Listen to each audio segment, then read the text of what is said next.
నమస్కారం SDV news కి స్వాగతం. ముందుగా హెడ్లైన్స్ చూద్దాం. ఎన్టీఆర్ జిల్లా కలెక్టర్గా పదవి బాధ్యతలు స్వీకరించిన సృజన ప్రజలకు మంచి నమ్మకమైన పరిపాలన అందించేందుకు కృషి చేస్తానని హామీ. కుప్పంలో రెండో రోజు కొనసాగుతున్న సీఎం చంద్రబాబు పర్యటన, వినతులు, విజ్ఞాపనలు ఇచ్చేందుకు తరలివచ్చిన బాధితులు.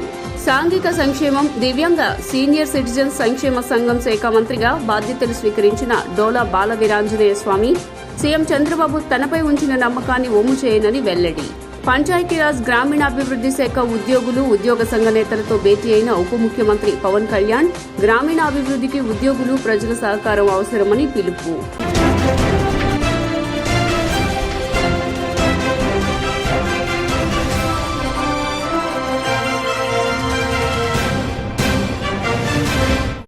ఇక డీటెయిల్స్ చూస్తే, ప్రజలకు మంచి నమ్మకమైన పరిపాలన అందించేందుకు కృషి చేస్తానని ఎన్టీఆర్ జిల్లా కలెక్టర్ గుమ్మళ్ల సృజన అన్నారు. సాధారణ బదిలీల్లో భాగంగా ఎన్టీఆర్ జిల్లా కలెక్టర్గా సుజనాను నియమిస్తూ ప్రభుత్వం ఉత్తర్వులు ఇచ్చింది. దీంతో గురువారం ఉదయం సుజన విజయవాడ బందర్ రోడ్లోని కలెక్టర్ క్యాంపు కార్యాలయంలో బాధ్యతలు స్వీకరించారు. కలెక్టర్కు విజయవాడ కనకదుర్గమ్మ ఆలయం నుంచి వేద పండితులు వచ్చి ఆశీర్వచనం చేశారు.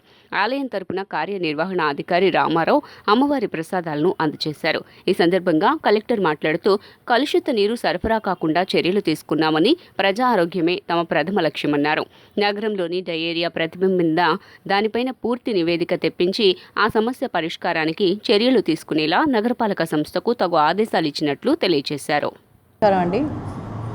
ఇంత ప్రతిష్టాత్మకమైన జిల్లాలో కలెక్టర్గా చేరడం చాలా ఆనందంగా ఉంది. ముందుగా ముఖ్యమంత్రి గారికి ఈ అవకాశం ఇచ్చినందుకు ధన్యవాదాలు. ఇక్కడే విజయవాడలో సబ్ కలెక్టర్గా 2015-16లో చేయటం జరిగింది. మళ్ళీ ఒకసారి ఇదే ఆఫీస్లో ఇంకొక పాత్రలో, కలెక్టర్ పాత్రలో రావటం చాలా ఆనందంగా ఉంది. ఇప్పుడు కొత్తగా ఏర్పడిన ప్రభుత్వం అంచనాల ప్రకారం, ప్రజల ఆశయాల ప్రకారం మన రాష్ట్రాన్ని, అమరావతిలో ఉన్న విజయవాడని కూడా ముందుకు తీసుకెళ్ళటానికి, అన్ని విధాలుగా బాగు చేయడానికి నిర్దేశించిన ప్రణాళికలన్నీ ఖచ్చితంగా ప్రజలకి చేరువ తీసుకురావడానికి నా పూర్తి బాధ్యత నేను నిర్వహిస్తాను. సో మీ అందరి సహాయ సహకారాలు కూడా దానికోసం ఉండాలని ఆశిస్తున్నాను. ప్రభుత్వం యొక్క ప్రయారిటీస్ ఏమిటో తెలుసుకుని మొత్తం యంత్రాంగాన్ని అంతా, అధికార యంత్రాంగాన్ని అంతా కోఆర్డినేట్ చేసుకుంటూ ఈ పని విజయవంతంగా చేయటానికి మీ అందరూ కూడా సహకరిస్తారని గట్టిగా నమ్ముతూ, మీ అందరి ఆశీర్వాదాలు మాకెప్పుడు ఉండాలి అని. ఏపీ సీఎం చంద్రబాబు కుప్పం పర్యటన రెండో రోజు కొనసాగుతోంది. స్థానిక ఆర్ఎన్బి అతిథి గృహం వద్ద ప్రజల నుంచి ఆయన వినతులు స్వీకరించారు. వివిధ ప్రాంతాల నుంచి పెద్ద ఎత్తున అక్కడికి చేరుకున్న ప్రజలు తమ సమస్యలను సీఎంకు వివరించారు. వినతులు సీఎం అందరి నుంచి స్వయంగా పరిశీలించారు. వాటి పరిష్కారానికి చర్యలు తీసుకోవాలని జిల్లా కలెక్టర్ సుమిత్ కుమార్ అధికారులను ఆయన ఆదేశించారు.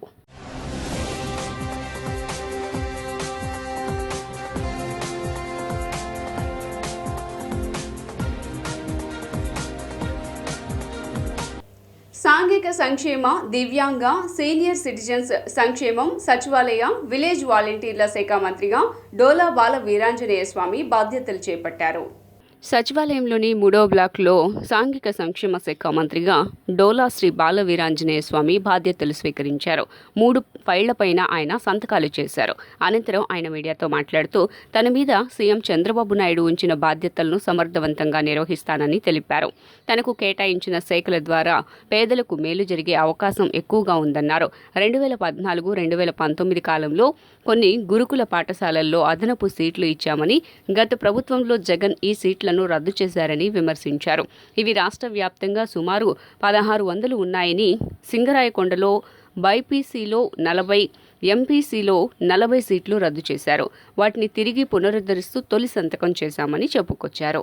చంద్రబాబు నాయుడు గారు నా మీద ఉంచినటువంటి బాధ్యతల్ని సమర్థవంతంగా నిర్వహించి, ఏదైతే నా శాఖలో చాలామందికి ప్రభుత్వం నుంచి అవసరాలు ఉన్నాయి, వీళ్ళందరికీ కూడా సేవ చేసే విధంగా ప్రభుత్వం యొక్క స్టాండర్డ్స్ ప్రకారం వాళ్ళందరికీ కూడా అన్నీ అందించే విధంగా చర్యలు చేపడతామని చెప్పి తెలియజేసుకుంటూ, ఈరోజు మొదటిగా 3 సంతకాల్లో సోషల్ వెల్ఫేర్ డిపార్ట్మెంట్లో, అదేవిధంగా డిజేబుల్ డిపార్ట్మెంట్ నుంచి ఒకటి ఈరోజు నేను సిగ్నేచర్ చేయడం జరిగింది. ఒక ముఖ్య విషయం ఏంటంటే 2014-19 ముందు తెలుగుదేశం ప్రభుత్వంలో నారా చంద్రబాబు నాయుడు గారు ముఖ్యమంత్రిగా ఉన్నప్పుడు కొన్ని గురుకుల పాఠశాలలో అదనంగా సీట్లు ఇవ్వడం జరిగింది. గత ప్రభుత్వంలో జగన్మోహన్ రెడ్డి ముఖ్యమంత్రిగా ఉన్నప్పుడు ఈ గురుకుల పాఠశాలలో సీట్లు రద్దు చేశారు. ఇది రాష్ట్ర వ్యాప్తంగా సుమారు 1600 వరకు ఉన్నాయి. మన అధికారుల దగ్గర కూడా ఇంకా స్టాటిస్టిక్స్ కలెక్ట్ చేయాల్సిన అవసరం ఉంది. మా నియోజకవర్గంలోని సింగరాయకొండ డాక్టర్ బిఆర్ అంబేద్కర్ గురుకుల పాఠశాలలో 2020లో బైపీసీలో 40, ఎంపీసీలో 40, 80 సీట్లు రద్దు చేశారు. తిరిగి ఆ సీట్లను పునరుద్ధరిస్తూ ఈరోజు సంతకం పెట్టడం జరిగింది. అదేవిధంగా బాపట్ల జిల్లా పర్చూరు నియోజకవర్గంలోని నాగులపాలెం గురుకుల పాఠశాలలో పైలట్ ప్రాజెక్టు కింద విద్యార్థినులకి సోలార్ ప్రాజెక్టు ద్వారా వేడి నీళ్లు హాట్ వాటర్ అందించే విధంగా పైలట్ ప్రాజెక్ట్ని చేపడుతూ 15 లక్షల రూపాయలతోటి ప్రాజెక్ట్ని మంజూరు చేయడం జరిగింది. అదేవిధంగా నాగులపాలెంలోనే 9 లక్షల రూపాయలతోటి పాఠశాలకు సరఫరా చేసే కూరగాయలు, పండ్లు, గుడ్లు మరియు ఇతర సామాగ్రిని భద్రపరచుకోవడం కోసం ప్రత్యేకంగా కోల్డ్ స్టోరేజ్ రూమ్ను ఒకటి డిజైన్ చేయడం, ఇది కూడా పైలట్ ప్రాజెక్టు కింద 9 లక్షల రూపాయలతోటి పర్చూరు నియోజకవర్గంలోని నాగులపాలెంలో మంజూరు చేయడం జరిగింది. పంచాయతీరాజ్ గ్రామీణాభివృద్ధి శాఖ ఉద్యోగ సంఘాల నాయకులు ఉద్యోగులతో సమావేశమయ్యారు. ఉద్యోగుల సమస్యలు ఆశాంతం వింటూ వాటిని నోట్ చేసుకున్నారు. అనంతరం పవన్ మాట్లాడుతూ దేశం మెచ్చేలా ఆంధ్రప్రదేశ్ పంచాయతీరాజ్ వ్యవస్థకు సొబగులు, విప్లవాత్మక మార్పులు తీసుకువచ్చేలా పనిచేస్తానన్నారు. గత ప్రభుత్వంలో నాశనమైన వ్యవస్థల్ని గాడిలో పెట్టేలా కలిసికట్టుగా పనిచేద్దామని సూచించారు. ఉద్యోగులను చిన్నచూపు చూడనని, వారిని తన సొంత కుటుంబ సభ్యులుగా పరిగణిస్తానని స్పష్టం చేశారు.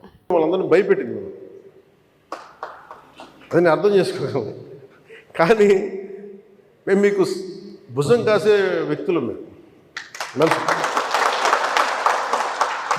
ఇది ఒక వ్యవస్థని తిరిగి బలోపేతం చేయాలంటే చాలా చాలా కష్టసాధ్యమైంది.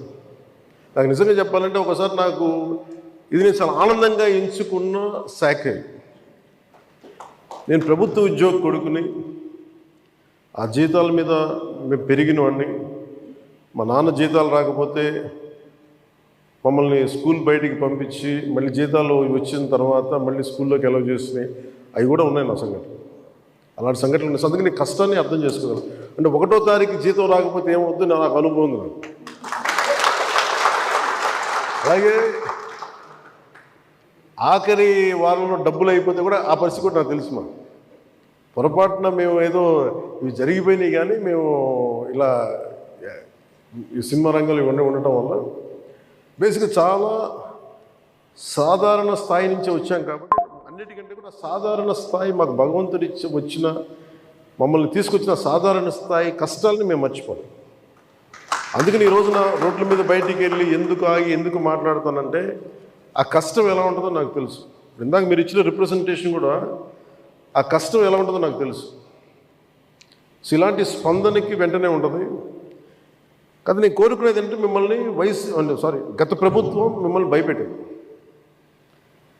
అంతకుముందు ఉన్న ప్రభుత్వం మీరు ఏదైనా ఒక నిరసన చెప్పడానికి చాలా బలంగా చెప్పగలిగేవారు.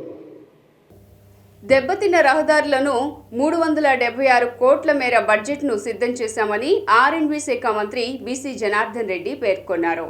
రాష్ట్ర రోడ్డు, భవనాలు, పెట్టుబడులు, మౌలిక సదుపాయాల శాఖ మంత్రిగా బీసీ జనార్దన్ రెడ్డి బాధ్యతలు స్వీకరించారు. ఈ మేరకు బుధవారం రాష్ట్ర సచివాలయంలో వేద పండితుల వేద ఆశీర్వచనాల మధ్య మంత్రిగా బాధ్యతలు స్వీకరించారు.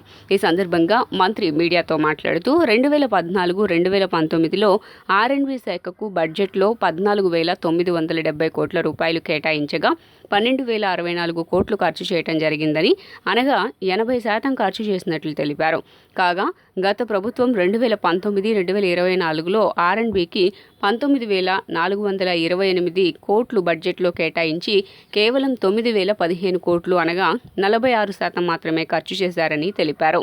గత ప్రభుత్వంలో జరిగిన 2,261 కోట్లకు బిల్లులు చెల్లించలేదని, దానివల్ల పనులు చేసిన కాంట్రాక్టర్లు చాలా ఇబ్బందులు పడుతున్నారని, ఇప్పుడు టెండర్లు పిలిచిన కాంట్రాక్టర్లు ఎవరూ ముందుకు రాని పరిస్థితి నెలకొందని మంత్రి జనార్దన్ రెడ్డి పేర్కొన్నారు. ఈరోజు రహదారు భవనాల శాఖ అదేవిధంగా పోర్ట్స్ అండ్ ఎయిర్పోర్ట్స్ అన్నిటికీ కూడా సంబంధించినటువంటి శాఖలకు కూడా ఈరోజు ఛార్జ్ తీసుకొని ఇక్కడ ఆఫీసులో ఛార్జ్ తీసుకోవడం జరిగింది. గౌరవ ముఖ్యమంత్రి శ్రీ నారా చంద్రబాబు నాయుడు గారి బాధ్యతతో నాకు ఒక బాధ్యతను ఒప్పజెప్పారు.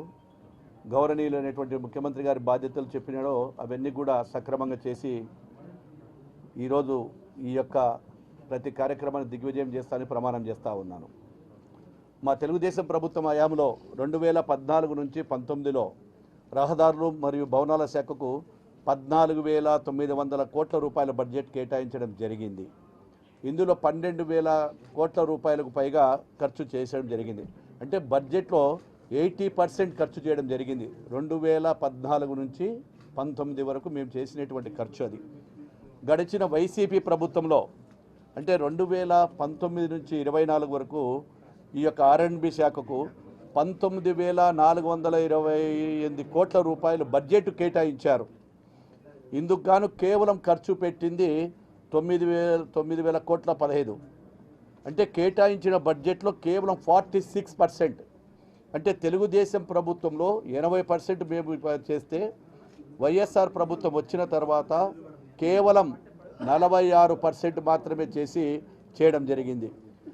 అందువల్లే ఈరోజు రాష్ట్రంలో ఎక్కడికి వెళ్ళినా బయట నుంచి కూడా ఇతర వాళ్ళు ఎక్కడైనా వేరే స్టేట్ల నుంచి కూడా ఎవరైనా పరిశ్రమలు రావాలంటే పారిపోవడం జరుగుతూ ఉంది. అదేవిధంగా రహదారులన్నీ కూడా గుంతలమయమయ్యాయి. మొట్టమొదటిసారిగా మా ఇంజనీర్లు అందరినీ కూడా పిలిచి ఏవైతే పార్ట్ హోల్స్ ఉన్నాయో వాటికి బడ్జెట్ వేయండి అన్ని ఇన్ఫర్మేషన్ తెచ్చుకోమన్నప్పుడు మా అధికారులు చెప్తే ఆశ్చర్యపోయాను. సార్ మీరు చెప్పేంత వరకు పార్ట్ హోల్స్ కొన్ని వరకు మేము చేయగలుగుతాము, రోడ్లే లేకపోతే ఏం చేయాలని అడుగుతా ఉన్నారు. ప్రతిపక్ష హోదా కోసం వైకాపా అధ్యక్షుడు జగన్ స్పీకర్కు లేఖ రాయటం సిగ్గుచేటని టీడీపీ ఎమ్మెల్యే ఆర్ మాధవిరెడ్డి ఎద్దేవా చేశారు. మంగళగిరిలోని పార్టీ కేంద్ర కార్యాలయంలో నిర్వహించిన మీడియా సమావేశంలో ఆమె మాట్లాడారు. కనీస అవగాహన లేకుండా జగన్ ప్రతిపక్ష హోదా కోరటం హేయమైన చర్య అన్నారు.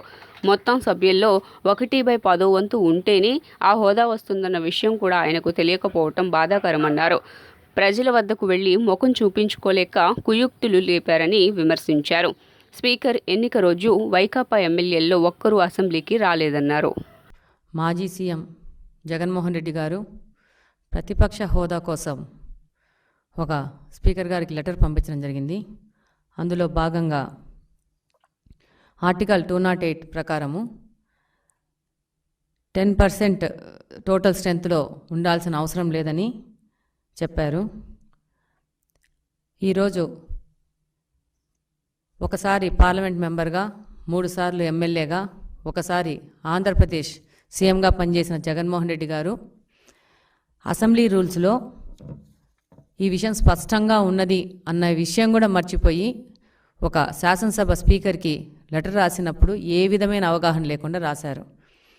రూల్ నెంబర్ 56లో క్లాజ్ నెంబర్ సిలో క్లియర్గా రాసింది 1/10 టోటల్ స్ట్రెంత్లో ఉంటేనే ప్రతిపక్ష హోదా వస్తుందని.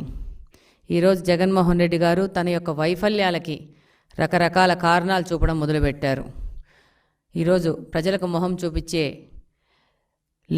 ధైర్యం లేక మొన్నటి వరకు ఈవీఎంలు కారంగా ఓడిపోయానని, ఈరోజు ప్రతిపక్ష హోదా ఉంటేనే అసెంబ్లీకి వస్తాననే విధంగా ఆయన లెటర్ రాశారు. ఇదే సీఎం గారు ఈరోజు ఎక్స్-సీఎం గారు కడప పార్లమెంట్లో ఉన్న 7 స్థానాల్లో పులివెందుల కాన్స్టిట్యున్సీ నుంచి గెలిచారు. మేము కడప అసెంబ్లీ నుంచి గెలిచాం. మన ఇద్దరి పని ఏంటంటే ప్రజా సమస్యల కోసము పోరాడము, ప్రజా సమస్యలు తీర్చే విధంగా మనం పని చేయాలి. కానీ జగన్మోహన్ రెడ్డి గారు మాత్రము అధికారంలో వస్తేనే పని చేస్తాను, అధికారంలోకి వచ్చినాక దోచుకోవడానికి మాత్రమే నేను పని చేస్తాననే విధంగా ఉంది. ఈరోజు ముఖ్యంగా ఆయనకి చెప్పాల్సుకున్న విషయం ఏంటంటే చరిత్ర ఆయన ఒకసారి 11 మంది ఎమ్మెల్యేలతో ప్రతిపక్ష హోదా కావాలని జగన్ లేఖ రావటం హాస్యాస్పదమని మంత్రి కొల్లు రవీంద్ర అన్నారు. చదువు రానివాడికి తేడా ఎలా ఉంటుందో జగన్మోహన్ రెడ్డి చూస్తే అర్థమవుతా ఉంది. ఈరోజు అసెంబ్లీలో ప్రమాణాలకు సంబంధించినటువంటి దాంట్లో లెటర్ రాస్తాడు, స్పీకర్ గారికి లెటర్ రాస్తాడు. ఇవాళ అసలు 11 మందికి అతనికి ఏదైనా ప్రతిపక్ష హోదా వస్తుందా? ఆ మాత్రం ఇంగిత జ్ఞానం కూడా లేదా? మినిమం 18 మంది సభ్యులు ఉంటేనే ప్రతిపక్ష హోదా వస్తుంది. అలాంటిది నీకు ఉన్నది కేవలం 11. ఆ 11 మందికి మీకు ప్రత్యేక ప్రతిపక్ష హోదా వస్తుందా? కాదు కదా. ఊరికే ఏదో ప్రజలకి ఏదో తప్పుడు మాటలు చెప్పి అలా చేసి 5 సంవత్సరాలు అంతకుముందు అపోజిషన్ ఉన్నప్పుడు ఇలాగ తప్పుడు మాటలు చెప్పి ప్రజలను మోసం చేసే కార్యక్రమం చేశారు. ఒక రూల్ ఉంటుంది, చదువుకో జగన్మోహన్ రెడ్డి గారు. ఆ రూల్లో ఏముందో ఆ రూల్ పొజిషన్ ఏంటో దాన్ని బట్టి ఎలా మాట్లాడాలో తెలుసుకోండి. అక్కడికి మీకు గౌరవం ఇచ్చి మీ వెహికల్ లోపల వరకు రానిచ్చారు. ఇవాళ మంత్రులు ప్రమాణ స్వీకారం అయిన తర్వాత మీతోనే చేపించారు. ఒక ఎమ్మెల్యే మాత్రం మీరు అది గుర్తుపెట్టుకోండి. ఇంకేదో ఎక్కువగా ఊహించుకుని మీరు మాట్లాడితే అది జరగదు, ప్రజలు ఒప్పుకోరు. గతంలో చూసాం చంద్రబాబు నాయుడు గారికి మీరు అసెంబ్లీలో ఎంత గౌరవం ఇచ్చారో, ఎంత మర్యాదగా మాట్లాడారో. ఇవాళ మీరు ఆ పరిస్థితులు ఎందుకు వెళ్ళారో ఒకసారి ఆలోచించుకోండి. 23 మంది సభ్యులుంటే అవహేళన చేశారు. మిగతా వాళ్ళు కూడా లాగేసి నీకైతే ప్రతిపక్ష హోదా కూడా ఉండదని చెప్పారు. అలాంటిది ఇవాళ నువ్వు మాట్లాడుతూ ఉన్నావు అంటే నిజంగా సిగ్గేస్తా ఉంది. ముందు తెలుసుకోండి జగన్మోహన్ రెడ్డి గారు, తెలుసుకుని మాట్లాడని చెప్పి కోరుతాం. మాజీ సీఎం జగన్ కు ప్రతిపక్ష నాయకుడి హోదా పొందే అవకాశం లేదని మంత్రి పయ్యావుల కేశవ్ స్పష్టం చేశారు. మొత్తం సభ్యుల్లో 10వ వంతు సీట్లు ఉంటేనే ప్రతిపక్ష నేత హోదా ఇస్తారు. జగన్ ఫ్లోర్ లీడర్ మాత్రమే ప్రతిపక్ష నేతగా ఉంటే కేబినెట్ హోదా వస్తుందని జగన్ భావిస్తున్నారు. 1984లో రాజ్యసభ ఎంపీ ఉపేందర్, 1994లో జనార్దన్ రెడ్డిలకు ప్రతిపక్ష హోదా కాదు, ఫ్లోర్ లీడర్ హోదా మాత్రమే ఉంది అని వివరించారు. సాంప్రదాయం కాదండి. 188 ఆఫ్ ది కాన్స్టిట్యూషన్ ఆర్టికల్ ప్రకారము మ్యాండేటరీ. ఇది సభ్యుడిగా ప్రమాణ స్వీకారం చేసిన తర్వాత మాత్రమే అతన్ని సభ్యుడిగా గుర్తించబడతాడు, అక్కడ కూర్చోవడానికి అర్హుడవుతాడు, అతనికి ఓటింగ్ సంబంధించినటువంటి అర్హతలు వస్తాయి. ఇది సాంప్రదాయం కాదు. మీ మొట్టమొదటి లేఖలో మొదటి లైన్లోనే మీ ఆలోచనలో తప్పు ఎట్లా ఉంది అనేటువంటిది అర్థమవుతోంది. ఆ లెటర్లో మీరు ఏం రాశారు? ఇంకోటి దెన్ ఆయన ఏంటి పాస్ట్ ప్రాక్టీసెస్ గురించి మీరు మాట్లాడారు. ఏంటి గతంలో లీడర్ ఆఫ్ ది హౌస్ అంటే ముఖ్యమంత్రి కాబోయేటువంటి వ్యక్తి, తర్వాత ప్రతిపక్ష నాయకుడు చేస్తాడు, ఆ తర్వాత మంత్రులు చేస్తారు అనేటువంటిది కరెక్టే. కానీ మీరు ప్రతిపక్ష నాయకుడు కాదే. ఇక్కడ ప్రతిపక్షంలో ఉన్నటువంటి పార్టీకి సంబంధించినటువంటి నాయకుడు మీరంతే. డిఫరెన్స్ ఉంది. ఫ్లోర్ లీడర్ అంటారు మిమ్మల్ని, పార్లమెంట్లో గ్రూప్ లీడర్ అంటారు, శాసనసభలో మనం ఫ్లోర్ లీడర్ అంటాం. మీరు ఆ గ్రూపుకి నాయకుడు మాత్రమే తప్ప ప్రతిపక్ష హోదా కలిగినటువంటి ప్రతిపక్ష నాయకుడు కాదు. మీరేం చెప్పారు? మీకు ఇది నిబంధన 10% ఉండాలి అనేటువంటిది లేదు అనేటువంటిది. ప్రతిపక్ష నాయకుడి హోదాను డిసైడ్ చేసేటువంటిది చాలా స్పష్టమైనటువంటి డైరెక్టివ్స్ ఉన్నాయి. ఎవరు ఇంత మరీ ఓనమాలు కూడా చూసుకోకుండా ఎట్లా మీ చేత ఈ లేఖ రాయించారో మీకు వచ్చిన ఆలోచన నాకు అర్థం కాదు. ఇప్పుడు కాదండి, మన శాసనసభలో ఈ దేశంలో ఉన్న అన్ని శాసనసభలు ఫాలో అయ్యేటువంటి ప్రిన్సిపల్ అది. అగ్నిపథ్ పథకాన్ని తక్షణమే రద్దు చేయాలని ఏఐవైఎఫ్ రాష్ట్ర అధ్యక్షులు పరుచూరి రాజేంద్రబాబు అన్నారు. అగ్నిపథ్ పథకాన్ని రద్దు చేయాలని అఖిల భారత యువజన సమైక్య ఏఐవైఎఫ్ జాతీయ సమితి ఇచ్చిన పిలుపులో భాగంగా విజయవాడ లెనిన్ సెంటర్లో ఏఐవైఎఫ్ విజయవాడ నగర సమితి ఆధ్వర్యంలో మోకాళ్లపై నిలబడి నిరసన కార్యక్రమాన్ని నిర్వహించారు. ఏఐవైఎఫ్ విజయవాడ నగర కార్యదర్శి లంక గోవిందరాజుల అధ్యక్షతన వహించిన ఈ నిరసన కార్యక్రమంలో రాష్ట్ర అధ్యక్షులు పరుచూరి రాజేంద్ర మాట్లాడుతూ దేశ రక్షణ వ్యవస్థను సైతం ప్రైవేటీకరణకు పూనుకోవటం మోదీ ప్రభుత్వానికే చెల్లిందని, కేవలం 4 సంవత్సరాలు మాత్రమే ఉపయోగించుకుని ఆ తర్వాత ఇంటికి పంపి వారికి ఎటువంటి పెన్షన్, ఇతర సదుపాయాలు లేకుండా చేయటం చూస్తూ ఉంటే బీజేపీకి దేశ రక్షణ పట్ల ఎంత చిత్తశుద్ధి ఉందో అర్థమవుతుందన్నారు. ఎట్టి పరిస్థితుల్లోనూ దేశ రక్షణ వ్యవస్థను ప్రైవేటు వారికి అప్పగించరాదని డిమాండ్ చేశారు. రాజేంద్రబాబు ఏఐవైఎఫ్ రాష్ట్ర అధ్యక్షులు కేంద్ర ప్రభుత్వం ప్రవేశపెట్టినటువంటి అగ్నిపథ్ పథకాన్ని రద్దు చేయాలని చెప్పేసి అఖిల భారత యువజన సమైక్య ఏఐవైఎఫ్గా మేము కోరుతా ఉన్నాం. ఏఐవైఎఫ్ జాతీయ సమితి ఇచ్చినటువంటి పిలుపులో భాగంగా ఈరోజు విజయవాడ లెనిన్ సెంటర్లో మోకాళ్ళ మీద నుంచొని వినూత్న రీతిలో ఏఐవైఎఫ్ ఆధ్వర్యంలో నిరసన కార్యక్రమాన్ని చేపట్టడం జరిగింది. దేశవ్యాప్తంగా ఆర్మీలో ఖాళీగా ఉన్నటువంటి 1,04,653 పోస్టులు భర్తీ చేయాలని చెప్పేసి మేము కేంద్ర ప్రభుత్వాన్ని కోరుతా ఉన్నాం.